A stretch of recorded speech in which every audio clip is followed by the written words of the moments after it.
Olá, designistas! Hoje a gente vai fazer uma análise aqui da casa do Big Brother Brasil 2023 e eu quero fazer essa análise para sair um pouquinho do óbvio de dizer que a casa é muito colorida para estimular os participantes e deixarem eles tensos, porque isso aí provavelmente você já ouviu nos últimos 10 anos sobre essa casa. Então vamos começar de fora para dentro, vendo conceito e depois como que esse conceito se materializou ali em cada um dos ambientes que a gente vai ver aqui. E aí eu vou entrar no ponto que eu quero fazer a minha crítica aqui principal. O conceito dessa casa é viagens. Então eles em cada um desses ambientes, na decoração, aqui não é um projeto muito arquitetônico, então na decoração a gente vê lembranças de viagem e a gente vê também lugares, simulação de lugares que essas pessoas que estão morando ali estariam indo nessas viagens. Então vamos começar aqui pela sala principal, que é essa sala onde os participantes se reúnem ali para interagir com o programa, para tocar ali o programa para fora. E aqui a gente vê o tema materializado em objetos de viagem, como um colecionismo.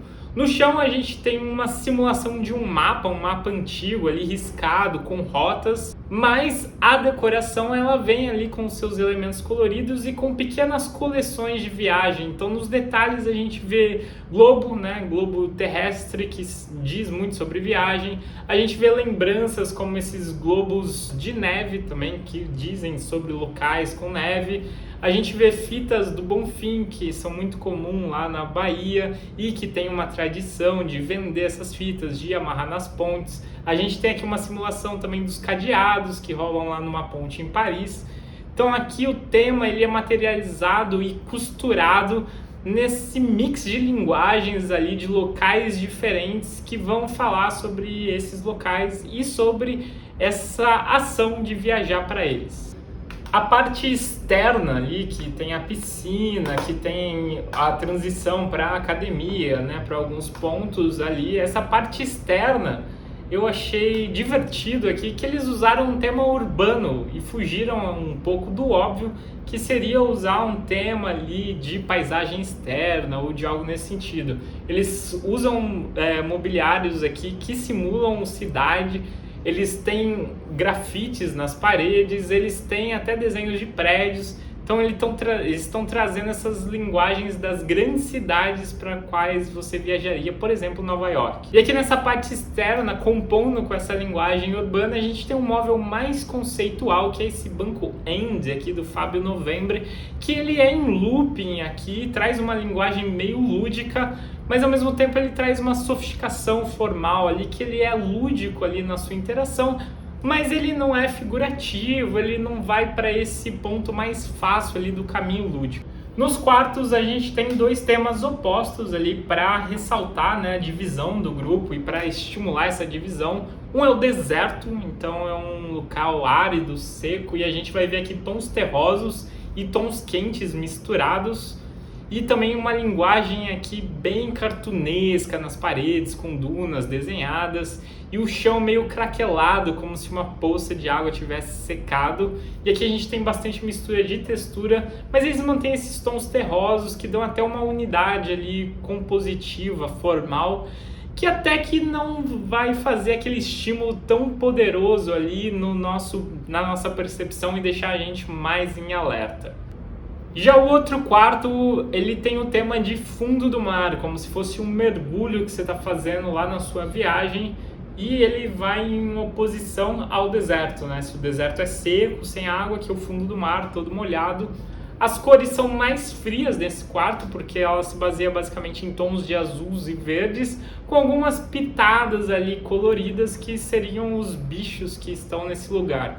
Aqui a gente vê também que as formas elas são mais orgânicas, mais amórficas, elas não são tão geometrizadas. E o último ambiente que eu quero falar aqui, porque eu achei divertida a abordagem sobre viagem, que parece uma viagem de ácido, uma viagem lisérgica, que é o confessionário, onde a gente tem um ambiente mais conceitual de todos, que ele é baseado em uma iluminação, em um padrão ali de hexágonos no fundo e trabalhado com cores, principalmente tons de azul, em contraste com o vermelho. E olhando para esses ambientes aqui, além daquela coisa do estímulo, de deixar os participantes em alerta, tem 2 pontos que a gente consegue perceber aqui que tem a ver com a linguagem e tem a ver com uma oportunidade que se perdeu e que se perde todo ano nesse evento. Eu sei que o Big Brother é um reality, o objetivo deles é lucro, é patrocinador. Aqui a gente teve a West Wing entrando com alguns móveis, então eles têm todo esse esquema. Mas ainda assim acho que eles perdem aqui 2 oportunidades e essa edição ressalta isso ainda mais. Olhando aqui para todos os ambientes, a gente vai ver que eles usam uma linguagem lúdica e uma linguagem bem cartunesca e bem básica. Não é tão sofisticado aqui os desenhos que estão nas paredes. Eles acabam remetendo muito a uma escola de educação infantil, que não é um demérito para a escola de educação infantil, mas eu acredito que para um programa onde você coloca ali vários adultos tendo essas questões sobre convivência, se perde a oportunidade aqui de talvez ousar mais na linguagem utilizada, como eles fizeram na parte dos grafites. Essa parte acho que eles têm bastante sucesso em chamar os grafiteiros para trazer a sua própria arte ali, trazer a sua própria linguagem. E isso poderia ter se espalhado um pouco mais pelos ambientes e ter um traço um pouco mais autoral em cada um deles e não tão parecendo um vetor que você baixou na internet. E ao mesmo tempo, pensando no negócio, né, em facilidade ali de conseguir esses móveis, acaba se perdendo a oportunidade de valorizar o design brasileiro, o design nacional, seja ele autoral ou industrial. Aqui a gente acaba tendo objetos meio genéricos, alguns pontuados, né, de design brasileiro autoral, mas em sua grande parte são objetos meio genéricos, que não falam muito sobre o Brasil. E quando você tem ali um móvel mais autoral, um móvel com presença no espaço, acaba se perdendo a oportunidade de escolher um móvel brasileiro. Poderia ser um móvel dos irmãos Campana, por exemplo, mas não, eles optaram por escolher um móvel de um design italiano, que vai falar muito mais sobre a Itália do que sobre o Brasil e sobre essa abordagem lúdica deles com design e tudo mais, do que sobre o Brasil. Então se perde aqui no Big Brother pela 23ª vez a oportunidade de ressaltar uma identidade nacional e ainda assim seria possível trabalhar esse tema de viagens, de trazer ali referências de outros locais, mas basear, usar ali como estrutura fundadora o design brasileiro. Então essa é a minha pequena análise e crítica aqui sobre a decoração da casa do Big Brother. Me diz aqui no comentário o que vocês acharam. E para acompanhar o desenvolvimento do meu trabalho, me segue lá no Instagram e no TikTok, 2 links aqui na descrição do vídeo. E a gente se vê por aqui em breve.